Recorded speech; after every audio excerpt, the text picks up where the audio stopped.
Assalamualaikum warahmatullahi wabarakatuh. Selamat siang Bu. Mohon maaf mengganggu waktunya. Di sini saya akan melaksanakan wawancara tentang dilema etika yang ada di SDN 256 Cigonewah, Kota Bandung.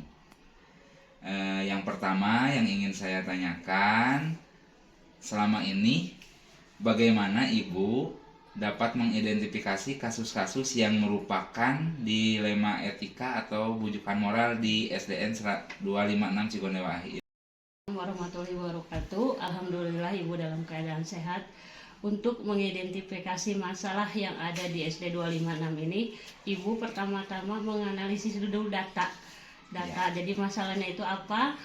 Kemudian Ibu itu melibatkan semua unsur yang ada di sekolah untuk berdiskusi dan berkolaborasi. Karena itu yang pertama itu semua sama-sama benar ya masalahnya yang pertama itu. Jadi agak sulit juga. Kemudian yang kalau kedua itu yang moral itu kan ada yang baiknya dan ada yang benarnya. Iya, betul Bu.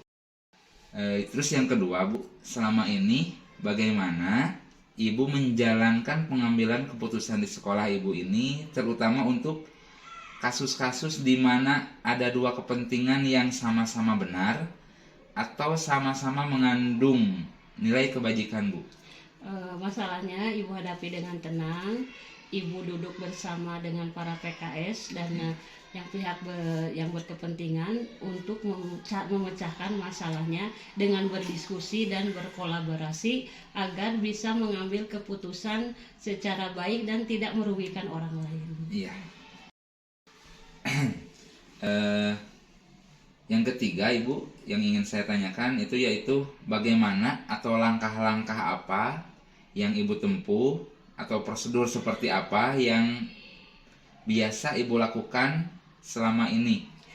Mungkin prosedurnya Ibu mengajak guru-guru dan pihak lain terutama PKS untuk duduk bersama berdiskusi mencari solusi bagaimana ini ada masalah ini, kita ambil suara terbanyak untuk memutuskan suatu keputusan. Jadi keputusan itu tidak semata-mata dari Ibu sendiri ya, tapi Ibu berkolaborasi dengan para PKS, dengan guru, dengan orang tua, kadang dengan komite. Hal-hal apa saja yang selama ini Ibu anggap efektif dalam pengambilan keputusan pada kasus-kasus yang berhubungan dengan dilema etika Bu? Pertama-tama itu efektifnya itu adanya kebersamaan dan saling menghargai satu sama lain. Guru junior harus menghargai generasi senior. Jadi jangan sampai ada kata ego ya di antara mereka. Jadi harus saling menghargai, menghormati satu sama lain. Hal-hal apa saja yang selama ini menjadi tantangan atau merupakan tantangan dalam pengambilan keputusan pada kasus-kasus dilema etika ini Bu?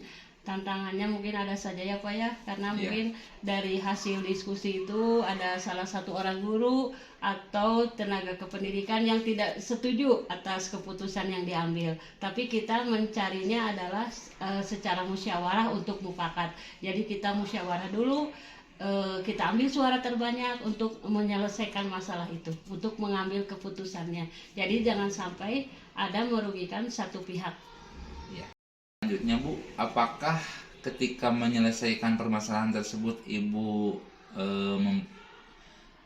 mengagendakan atau mempunyai waktu tertentu untuk menyelesaikannya Bu? Kalau untuk jadwal ya Pak ya, Ibu tidak menentukan jadwal karena masalah itu harus cepat diatasi dan diselesaikan. Jadi ada masalah harus cepat diselesaikan, mungkin itu. Adakah seseorang atau faktor-faktor apa yang selama ini mempermudah Ibu dalam mengambil keputusan dalam kasus dilema etika ini Bu? Alhamdulillah ya Bapak, di sini di SD 256 ini guru-gurunya sangat kompak gitu ya, jadi Ibu tidak mempunyai masalah. Jadi alhamdulillah guru-gurunya sangat mendukung dalam kalau ada masalah cepat tanggap untuk mengatasinya. Nah, yang terakhir Bu, dari kesemua hal yang sudah Ibu sampaikan, pembelajaran apa yang dapat Ibu petik dari pengalaman-pengalaman Ibu ketika mengambil keputusan dalam dilema etika ini? Pengalaman yang Ibu ambil adalah seorang kepala sekolah itu harus bisa mengambil suatu keputusan atau kebijaksanaan dalam mengatasi semua masalah itu dengan cara berkolaborasi. Iya. Dan juga Ibu harus bisa menjalankan kepemimpinan sebagai manajemen di sekolah ini, sehingga setiap keputusan yang diambil itu harus berpihak kepada semua orang, jadi tidak memihak ke salah satu. Iya.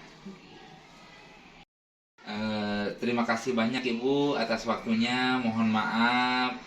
Semoga apa yang kita bicarakan ini bisa bermanfaat khususnya bagi kita dalam melaksanakan tugas dan umumnya bagi kemajuan pendidikan di tingkat sekolah dasar ini.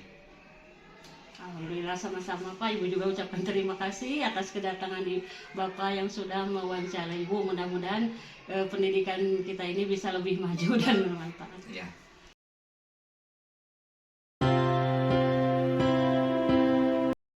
Assalamualaikum warahmatullahi wabarakatuh. Waalaikumsalam warahmatullahi wabarakatuh. Selamat pagi Bu. Pagi, Pak Dindi. Bagaimana kabarnya hari ini? Alhamdulillah sehat. Sebaliknya Pak Dindi gimana? Alhamdulillah baik juga Bu. Pada kesempatan kali ini saya ingin melaksanakan wawancara Iya. yang berhubungan tentang dilema etika di SDN 183 Sayuran yang Ibu pimpin. Ya. Apakah Ibu bersedia Bu? Oh, senang ya Pak Dindi. Silahkan apa yang Pak Dindi akan tanyakan. Saya silakan. Baik Bu, yang pertama yang ingin saya tanyakan, selama ini bagaimana Ibu bisa mengidentifikasi kasus-kasus yang merupakan dilema etika atau bujukan moral? Terima kasih Pak Dindin pertanyaannya mengenai identifikasi etika moral ya. Iya. Di sekolah ini khususnya di SDN 183 Sayuran, kita itu sebagai pimpinan harus bisa membaca situasi. Ini ranahnya kemana? Yang kedua Bu, Iya. bagaimana selama ini Ibu menjalankan pengambilan keputusan di sekolah ini, terutama untuk kasus-kasus Iya, yang dimana ada dua kepentingan Bu. iya, Ada kepentingan yang sama-sama benar, iya, atau ada kepentingan yang sama-sama mengandung nilai-nilai kebajikan. iya. Pimpinan dalam mengambil kebijakan ya, yang sama-sama ini tujuannya benar ya, ini juga benar. Nah, kita harus menyikapi atau paham terhadap kegiatan atau suatu kasus ya, benar ini benar. Kita harus bisa mendahulukan dulu yang urgent ya. Ya. Ini benar, ini benar. Mana sih yang lebih diutamakan gitu, yang lebih mendesak, Yang lebih ya penting. itu ya, yang ini didahulukan yang itu. Langkah-langkah apa atau prosedur seperti apa yang biasa Ibu lakukan selama ini dalam mengambil keputusan tersebut? Ya, ini dalam mengambil langkah-langkah untuk memutuskan sesuatu ya, itu tentunya kita harus tahu dulu persoalannya apa ya, itu. Setelah itu kita juga dengan rekan sejawat itu melakukan diskusi, ini apa permasalahannya gitu ya, sehingga kita dalam memutuskan tidak asal memutuskan secara sepihak kan. Ini ada laporan seperti ini, langsung kita kan harus ada langkah-langkahnya dulu ya. Yang keempat Bu, hal-hal apa saja yang selama ini dianggap efektif dalam pengambilan keputusan pada kasus-kasus dilema etika? Untuk mengefektifkan waktu tentunya ya Pak Didin dalam menangani kasus dilema etika. Kembali lagi ke ini ya, kebijakan. Ya. Itu kalau kita menunda permasalahan itu akan nambah lagi permasalahan. Yang lebih efektif itu ketika ada permasalahan kita langsung selesaikan. Ya. Hal-hal apa saja yang menjadi tantangan dalam pengambilan kasus dilema etika? Tantangan pasti ada ya, tantangan dalam mengambil keputusan, terutama jika di lingkungan itu kita dihadapkan dengan emosional pribadi ya, ada keterkaitan teman atau gimana. Nah di situ tantangan yang harus betul-betul kita lawan ya, berkaitan dengan moral. Mana nih kita harus tetap berjalan di jalan yang lurus gitu kalau menurut agama ya, di jalan. Apakah dalam menyelesaikan masalah yang berhubungan dengan dilema etika ini Ibu mempunyai jadwal tertentu untuk menyelesaikannya atau langsung diselesaikan pada saat kejadian? Oh iya.